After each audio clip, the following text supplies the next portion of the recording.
It's been 2 weeks. Yeah, that's all I got. What do you got? What's up, man? How are you? How you doing? Who are you today? Oh man, I'm good, but damn, it's just been hectic. Thanksgiving weekend, everything like that. But we're getting through. We're in a very interesting spot with just 2 weeks left. It's going to be really interesting to see how it all plays out. Who goes where? Who gets in? Who's out? And there's a lot to go over. A lot to go over. Yeah, soccer too. There's soccer. You've been watching soccer? Nah, but my customers have been real dicks about watching the game. So yeah.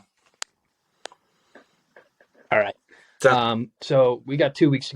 So let's jump into the week 11 scores from a week ago, and then at the end we'll go through week 11, week 12, and then we'll do a little bit of looking at the playoff picture coming up. So, like we always do, let's start with our top score from week 11, and that was Josh and Fat Mac versus the Money Team, led by Tyler. And in this game, Najee Harris. Najee Harris had the greatest game of all time, the greatest game of his life. He had 23.6 points, and that's the best it's ever going to get for Najee Harris. And I got a lot of problems with him. And yeah, a couple of high scoring games. What do you think about this? yeah, I mean Harris did well on this. Jefferson had an off week, which so it was good offsetting there. But he had a couple different things that really went off his way. Obviously, Daniel Jones was a good play there. George Kittle is just so much better than every other tight end. And then, of course, his kicker, with both kickers actually scoring 23 points, which is just This was the kicker. ridiculous on that. It really sucks for Tyler gets over 100 points and he still loses. And Tyler really needed this win too. So sucks for Tyler on that. But yeah, no, I mean, Josh broke away with this one. Yeah, the kicker game. Interesting move and a smart move by Josh, starting Daniel Jones instead of Justin Herbert. Every week I'm just been hate watching Justin Herbert and Najee Harris, and yeah, I think Josh's team is starting to really pick it up, and Tyler's team is falling down the stretch. And anything else with this game? Because I'm ready to move on to Now, the important game. yeah, let's go there. All right. So in the whatever annual blood bucket game that we just named like 2 weeks ago, I defeated you 130.96 to 98.92. The wonder kid for you, Justin Fields, he got hurt during this game, right? Near the end of the game. He finally didn't put up 40 points. And even though Jamal Williams had 3 touchdowns, I'm pretty sure this game, it couldn't beat my giant three of and giant four of Jalen Hurts, Derrick Henry, Devontae Adams, and Amari Cooper. It was really good for the Browns this game because Nick Chubb had 6.7 points, but Amari Cooper had 23 points with those 2 touchdowns. It was just great. It's always great beating you. I love beating you every single year. It doesn't matter whether you're winning or you're in year 3 of a 7-year plan. It's just great beating you. And another year where just put you in place. Yeah, I mean, no, I obviously really hated this one right here, big time. Nick Chubb and Damian Pierce really tied together to do not even 10 points, and that absolutely hurt me on that. Damian Pierce has had 2 weeks back to back where he hasn't even gone over 2 fantasy points, and that's a huge problem with me. Justin Fields being out this week obviously hurt. CeeDee Lamb didn't do anything. I mean, all my players just did not come to play. It was just really, really tough week to go through. Really tough loss because this really set me back for trying to look for that postseason. Yeah, injuries are starting to pile up for your team. I know he wasn't injured during this game. He was on a bye, but Travis Etienne went down for you this week. And what seemed to have been so many different running backs that you had, and now it's just going smaller and smaller. I can't talk. Um, yeah, it was good. I whooped your ass. It doesn't matter. I'll score 80, 90 points every single week. But when my team comes to play your team, I always score 120, 130, have my best week of the year by far.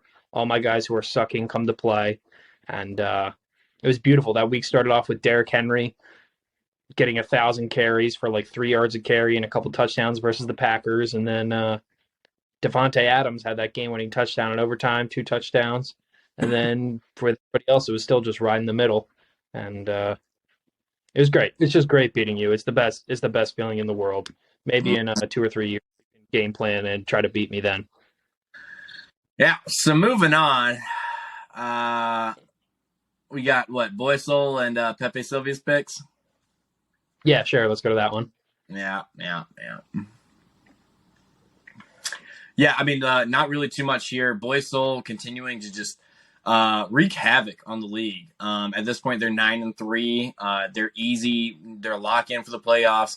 More than likely, going to get that first round bye. And this is really detrimental to Pepe Sylvia's picks.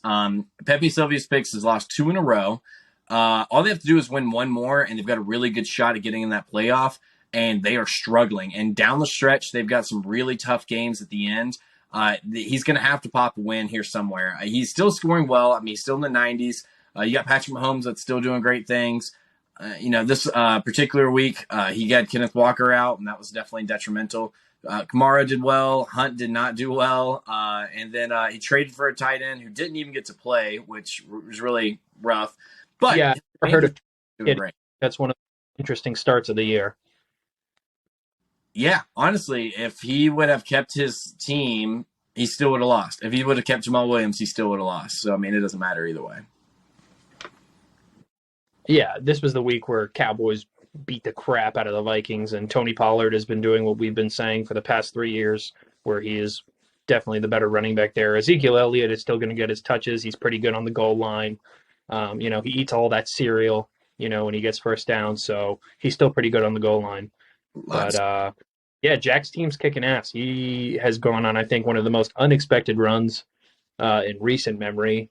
And with that pick of Josh Jacobs, which has been really interesting to see how I think Josh Jacobs has been traded 2 or 3 times this year in our league, how he turned into fantasy running backs in the last few weeks. And we'll see if Josh Jacobs can carry Boy's soul, pay that toll, and win the game. Win the league. I get you, mean. And then off to our next high-scoring game and an upset.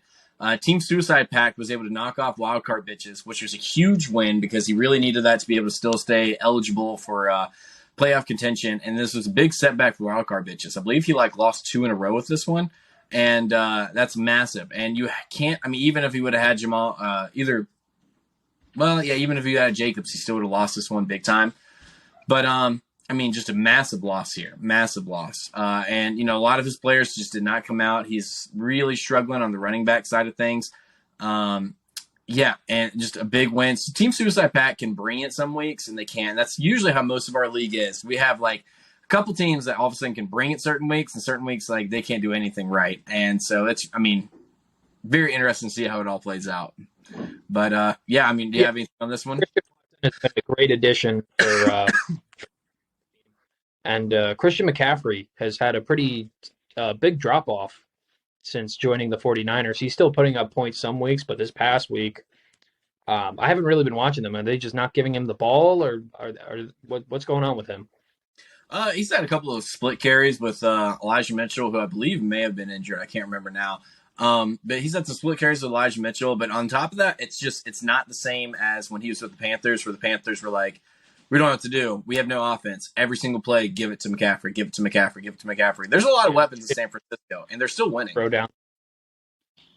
Do what? Yeah, he didn't have a quarterback who could throw down the field. 49ers are looking real good going into the they're going to be the hot trendy pick coming down the backstretch. Everybody's going to really suck them off until Jimmy G has a game where it's like prime time or something, and he throws 3 back, 1 to lose the game. It's going to be great. McCaffrey's probably going to sprain his ankle. He's not going to hurt it real bad, but he's going to sprain it enough to where he's out of the game. He'll start off, he'll have 50 yards in the first quarter, and then he'll get hurt in the early second quarter, and then Jimmy G will choke the game away like he did that throw in the Super Bowl. Ever since he missed that throw, who was it, Emmanuel Sanders in the Super Bowl against the Chiefs, I've just been out. He still looks good, and he's a decent quarterback, but I've just been out ever since that throw.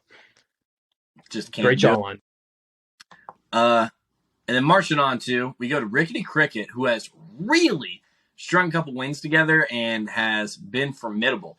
And that's led to this particular week. She had Travis Kelce, of course, doing Travis Kelce things.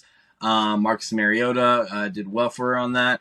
And then also Team Philly Special. Talk about a team with so much upside. I feel like every single one of his players could just have massive games. And typically what happens for him is one or two doesn't, but the rest of them do, and he usually stays steady. But this was a particular week where everybody had an off game. Really, Stephon Diggs is the only one who might have had like a decent game, but everybody else, and Jonathan Taylor, honestly, Jonathan Taylor, 13 points, that's kind of an off game for him, in my opinion.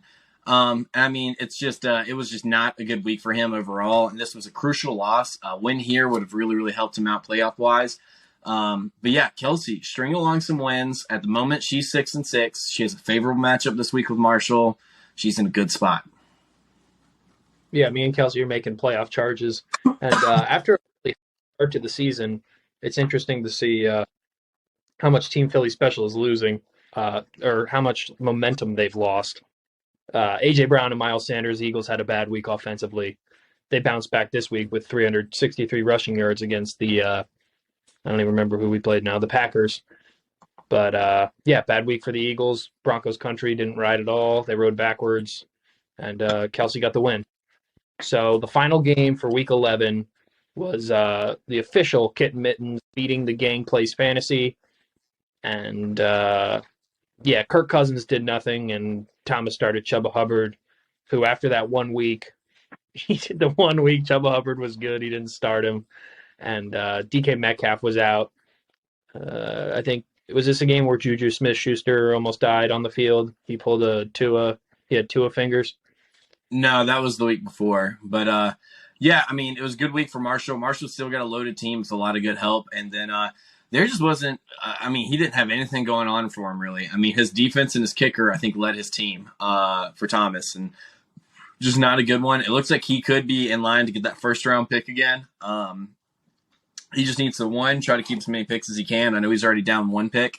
But he really just needs to look at, before the trade deadline, before tomorrow at noon, I would really, if I was him, try to consider just, even if you're picking up like 8th and 7th and 6th round picks, just start picking up guys because you can't keep them. There's nothing to do with them.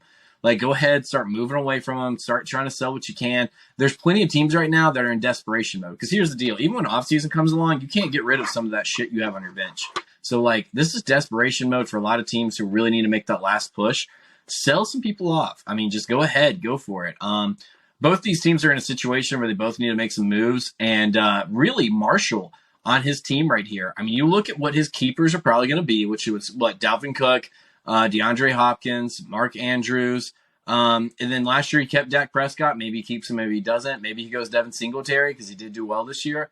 But even after that, you look at it, you've got Hollywood Brown and Tyler Lockett on your bench right there that easily could be, and Tyler Boyd. You could get some picks there. But some decisions have to be made. You got to get aggressive about doing it. So it'll be interesting to see how that works out. Because I mean, I personally, I would trade some picks to make sure I got Tyler Lockett. He's always dangerous. Hollywood Brown's, hit or miss, but and even like Tyler Boyd right now with Jamar Chase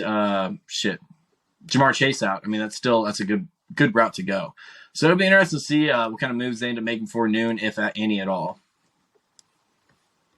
Oh yeah, the trade deadline's tomorrow, isn't it? This is definitely not going to be up by the time. Yeah, I didn't think about that. But yeah, I mean, like, just moves got to be made, so it'll be interesting to see what happens. All right, that was week 11. Barely remembered what happened. Let's go to week 12. Who was the high scorer this week? My thing is now reloading. Wasn't me. It's pretty talking about fantasy football, not knowing what the hell's going on, not remembering anything. It's really entertaining to listen to and watch. All right, Team Philly Special bounced back this week in a big matchup versus Fat Mac. He won 126 point numbers to 109.2. Lamar Jackson, Miles Sanders, 28 points. A.J. Brown fumbled, but he still had 8.6 points. Justin Jefferson and Justin Herbert, the Justins for Josh's team, came and made this an interesting matchup, but in the end, Team Philly Special, Philly scored 40 points, so Michael's fantasy team won. It's kind of that simple at this point, and it kind of always has been, hence the name Team Philly Special. Absolutely here, and this is a big victory for Michael because before Michael got this victory, it was possible for the East to have a 6-8 team make the playoffs and have a first-round bye. So the fact that he was able to punch his ticket in, make sure he's at least 7-7 for the year. He's in the driver's seat. He really basically even if he loses his next two games, he's in a really good spot to still make the playoffs and make a push. And he's got two really tough matchups. I believe he's up against wildcard bitches, and then I believe after that he's up against you in the last week. So it'll be very interesting to see how that comes down to the wire, how that all shakes out. But huge win here. And then Josh still has to punch in one more win to make it in, because even at 7-7, he's got a good point differential or points for. But it's very possible for him to not to make the playoffs. So he absolutely has got to seal in a win here in the next week. Yeah, it looks like Isaiah is really Kansas City running back role. Just as we think George Kittle is a super reliable tight end, he gets 2 points, but at least he's having the boom games this year. In the last year or two, especially with him dealing with injuries, he hasn't been putting up those consistent. He got him after you dropped him last year. He got him. Yeah, whatever. Yeah, no, he did. He dropped it, and then that's how Fat Matt got it, and then he picked him up, and he started blowing up, and then he made the playoffs. Yeah. All right. I'm kind of want to look at these rosters a little bit more later, but I didn't realize, I just looked at the playoff bracket, that conferences actually have an influence on the playoff seeding. Yeah, that's what I texted you about last night, because I didn't realize it until last night either. But so the winner of the East gets a first round bye. Even if you're a shit team at 6-8 or 7-7, you get a first round bye. And so after the league is over this year, I'm going to submit a request and a vote that we completely just make one conference. But I didn't realize that, because in years past, the last 2 years, whoever was winning on each division usually were the best two teams. But this year, that's not going to be the same. More than likely, wildcard bitches and even Fat Matt could have a better record than whoever wins the East and not have a first round bye. Yeah, another one that I've been thinking of putting up to a vote is that our first tiebreaker so far is points for, right? Yeah. You're lagging a little bit.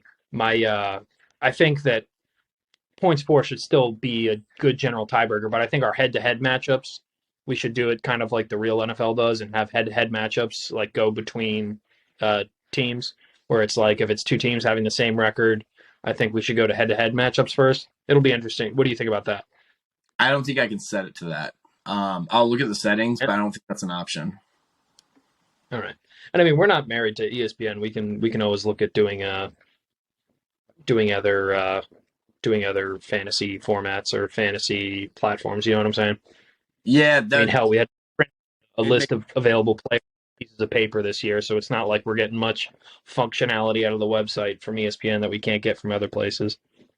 Yeah, it would definitely be harder on me, so I'd like to keep the format for sure. But just because it's got our league history and everything, it's easier to go. But yeah, going on to Team Philly Special versus Fat Mac, we just did that one, right?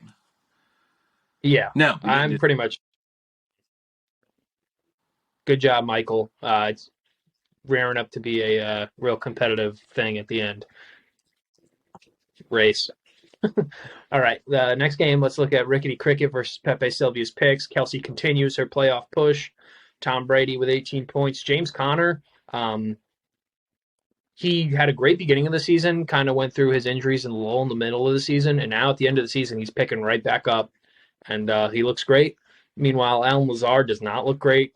He's really taken a back seat to Christian Watson these last few weeks, and yeah, DJ Moore is a pain in the ass to try to guess whenever he's actually going to have a good game and show up. Yeah. But for the most part, David Montgomery had a good game. Travis Kelce, 11 points. Rashad White was a great waiver pickup by Kelce. And Amon-Ra St. Brown couldn't do enough. And another start by Trey McKitty. That's all I got. I mean, even Gerald Everett really didn't do much at 3.8. But, I mean, still, let's switch up the tight ends, Billy. Come on. He started Garrett Wilson this week, which was a good start, but he also left Jeff Wilson Jr. on the bench, which that's who he traded for. So very confusing his moves and decisions he makes, but that is the enigma that is Pepe Sylvia's picks. But this was a crucial win for Kelsey because her next 2 weeks, this week she's up against Marshall. Should get that win, hopefully get that win, right? In the last week, she's got a lot of people on bye, and that'll be kind of tough to go through. But this was a big one to get because if she wins this week with Marshall, she should be fine. Easy 7-7. and she should be in a good spot to be able to hit that playoff berth.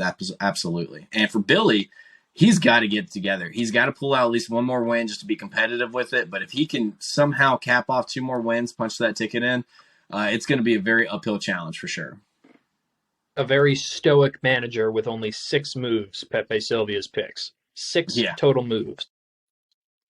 I like how it has I'm looking at the standings right now. I like how it has home and away splits.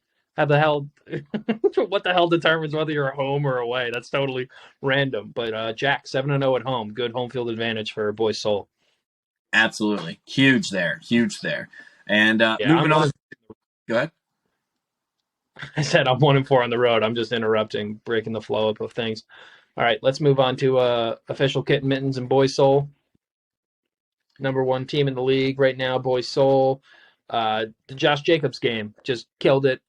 That's about all I have to say to that. And also Justin Tucker with 14 points. I believe I tricked myself into believing he was going to hit that 67-yard field goal at the end of the game. At this point, like I know we were kind of joking at the beginning of the year how Justin Tucker was not how he kept Justin Tucker and that was his only pick, but Justin Tucker is just so good. And hopefully it'll lose it. No, there you are. You're still frozen, but yeah, Josh Jacobs. Josh Jacob, Jingleheimer Schmidt. His name is my name too. And yeah, Kit Mittens did not have me smitten.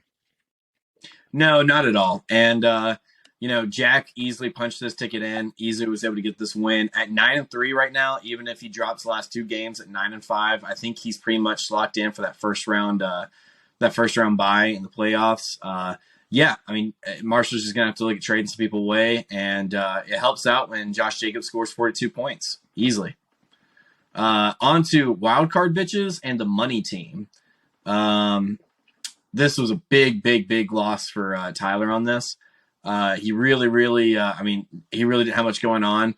But finally, JJ wins one. After going on a 2-game skid, he finally wins one. Makes the playoffs at being 8-4 right now. So he's in a good spot as well. And, he's got a good team going through. He's got, Jamal Williams, who's touchdown machine, but no yards. Stevenson's all right in that flex right there. Hawkinson's doing well with the Vikings. Tyreek Hill at wide receiver is just massive. And then he's kind of got a slew of other people he can put in at receiver, but no real great depth. He really would do well and benefit well for making a trade with somebody to get, even if it's trade a pick away or whatever, he still has all of his picks, to get a little bit more depth before going into the playoffs there. But it's very interesting to see. Very interesting. Then you look at money team. Go ahead. I think his team's just going to be Josh Allen, Austin Eckler, and Tyreek Hill. If they can put up their massive games every once in a while, then all those teams are going to be fighting for playoff positioning at the end of the season. So if he gets lucky, it'll be on those 3 guys. And yeah, sorry to interrupt you. Keep going. Cooper Kupp's done, so that's tough for money team. It really is. He's really struggling here. Antonio Gibson's not doing much these days. Saquon Barkley's doing okay, but not big. T. Higgins is this big guy, and he's a wide receiver too for a team. Geno's consistent, but for how long with everything, it'll be interesting. Ayuk is very hit and miss because that team's just got loaded with weapons. It's really, really tough to see how things are going to play out for him. He's, of course, going against you this week. That's going to be a tough one. And that last week, he goes up against Thomas. So it looks like, he's definitely on the outside looking in, but he somehow has to pull out an upset win this week just to really still be in it. All right, let's go on to a Team Suicide Pack versus Boiled Denim. Jalen Hurts led my team this week with almost 30 points. Derrick Henry had a very respectable 11.7 points, and then everybody else was kind of the Dan, 8-9 points. That's what I do. I live in that 80 to 90 zone. This is a classic Dan game. Get 90 and hope your opponent gets less points than you. I was looking real pretty until Christian Watson had that giant touchdown in the Packers-Eagles game, and I was really clenching my butthole at the end of that game. But yeah, it wasn't even that stressful. It ended up being close with Christian Watson at the end. I think Christian Watson may end up being the greatest waiver pickup of the season, depending on how the rest of the season goes. I don't know. Maybe somebody trades for Christian Watson. What do you think about that? I think it's definitely possible. And on top of that, looking at your team, the fact that Brian Robinson was benched this week, I feel like is so weird. Michael Carter, I could have sworn was going to do better, but didn't. Latavius Murray, yeah, he scored 9 points, but I do not trust him. Yeah. Yeah, I made the right call benching Devontae Smith. All of a sudden, I'm loving my depth. I was never like the whole year. I didn't really like my depth very much, and now at the end of the year, I really, really am liking my depth. I've kind of I get to switch. I've had Adam Thielen as kind of my backup wide receiver spot start guy all year, and I haven't really played him. But he's if you need to plug and play him, he's he might get you 10, 12 points. That's what he got that week.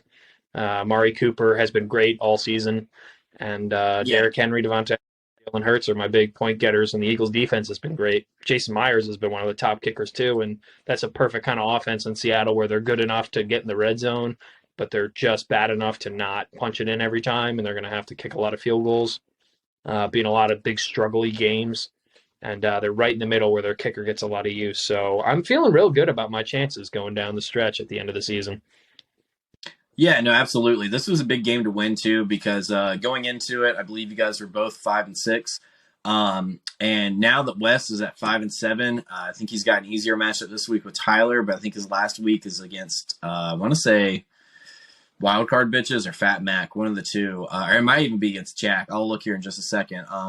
But it's going to be really on the outside looking in for him as well. For this is huge for you because you've got a couple favorable matchups, in my opinion, in the last two games, and I think this is just a crucial win for you to have.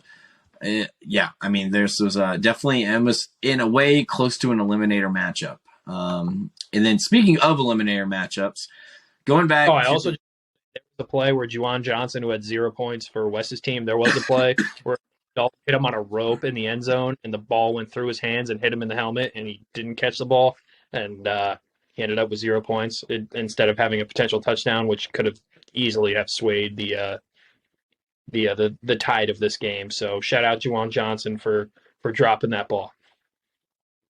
absolutely, All right, and now this explode one about 8 point victory. absolutely is because last time I lost by point 0.3, so this is probably the lowest score I've had in one this whole season. And I was looking at what Thomas and I's previous matchups, and we were before the season started. We were what was it? I think 5-2, and so now with this season, now we're 6-3. I've got 6 wins against his, 3, but we always play each other repeatedly. It seems like, but he really did well, and I really think he should have won here. And I just somehow was able to pull it out. And the fact that I had to rely on Derek Carr and Daniel Carson to really pull some stuff out. I had an overtime touchdown with Nick Chubb, which really, honestly, that made it. Travis Etienne got hurt like on the first play. Damian Pierce once again with 1.6. The Cowboys' huge offensive game against the Giants really helped me out here. And I had nothing really going on my bench. Lots of zeros, lots of people out or suspended. Nothing really going on there. But this was 5 or 4-7 teams going in. The loser was going to be on the outside looking in for sure, not going to be able to make it. And now at 5-7, it's going to be real, real dicey to see how I can somehow get in there and not. And on that note, I kind of like to go through. Let's go through every team and see what they have to do to be able to make that playoff spot. Did the Browns need to run the ball? Was it the first? It wasn't the first possession in overtime, was it? They could have just kicked the field goal. They were down in the red zone. They could have kicked the field goal, right? Yeah, they could. They could have. Yeah, but you have a rookie kicker who has really missed a lot of chip shots. So I'm glad they didn't because he has. Man, Dawson Knox had such a bad year. With the Bills having such a good year, Dawson Knox has had such a bad year. Yeah, he has. So looking at it all, let's go to scoreboard for the rest of the season. Actually, let's go to schedule. That would be the easiest. Schedule. Give me just a second while this loads on my shit internet. And here we go. So right now, as they currently stand, if the playoffs started today, the number 1 seed would be Boys Soul getting the bye, 9-3, first in the West Division. The first in the East Division getting the number 2 seed would be Team Philly Special, holding on for that also playoff bye. Number 3, the Fallen God, Wild Card Bitches has fallen to number 3. The Wild Card, what do you expect? It's in the name, 8-4. And Wild Card Bitches would go up against the 6th seed right now, Pepe Sylvia's Picks. Taco's just hanging on by the seat of his pants. And then in the 4-5, we got some brother-in-law matchup versus with Boiled Denim and Fat Mac. I squeezing in there with the fifth seed as of right now. So that's where we're at right now. If the playoffs started today, which they don't. Yeah, Back to you, and Chet. for the outside teams looking in, for example, let's go with Team Suicide Pack first. Easy matchup this week with Gang Plays Fantasy, so that's an easy one that he could probably get. If he wins that, he goes up to 6-7. But then in the final week, Team Suicide Pack's going to have to play the number one team, Boy Soul. So it's definitely manageable. He can definitely get in there, but he's going to have a really good 2 weeks in a row to be able to get that knocked out. Looking at Boiled Denim next, you've got Tyler Holiday, who's got an off right now. His team is in disarray. So you punch that in, that 7 win right there. And even if you're at 7-7, I think you've got a really good shot. But then at that last week, you've got Michael. And I would like to say that normally I would say that's a disadvantage. But for whatever reason on that last week, I really like your team up against Michael. And so I think there's a good possibility you get 8-6. You get a little bit higher seeding than what you're thinking on that. It also helps with my team if two of Michael's big point getters, Miles Sanders and AJ Brown, are doing well. One, Jalen Hurts is throwing him those balls for the touchdowns, and second of all, if those two guys are both popping, then the Eagles' defense is probably going to be having a good game as well. And it's always nice having that when the other guy's got a big guy and you either have his best target or you have the quarterback throwing him the ball. That's always nice in those head-to-head matchups. Having if your opponent gets points, you get a couple points back at the same time. So I'm excited for it. I'm excited to see how that one goes. I'm really hoping to make the playoffs. I don't know if I made the playoffs 2 years ago, but I know last year I missed it and been feeling like a real loser. I need to make those. I need to make the playoffs. Yeah, I know 3 years ago you didn't make it. I can't remember 2 years ago, but I can look and I can get back to you on that. But no, so Tyler Holiday is next on the scenarios. Of course, he has to beat you this week. But then in the very last week, Tyler Holiday has, I believe, Thomas.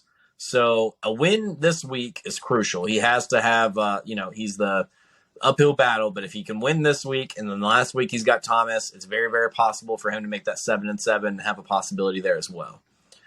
With JJ's already qualified for the playoffs, but he has to go up against Michael this week, which will be very interesting. And then in the last week, he is up against where is he? Billy. Or William.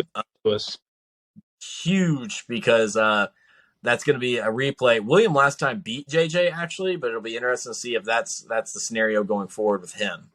Then you go over to Michael. Michael obviously has JJ this week, like we just talked about.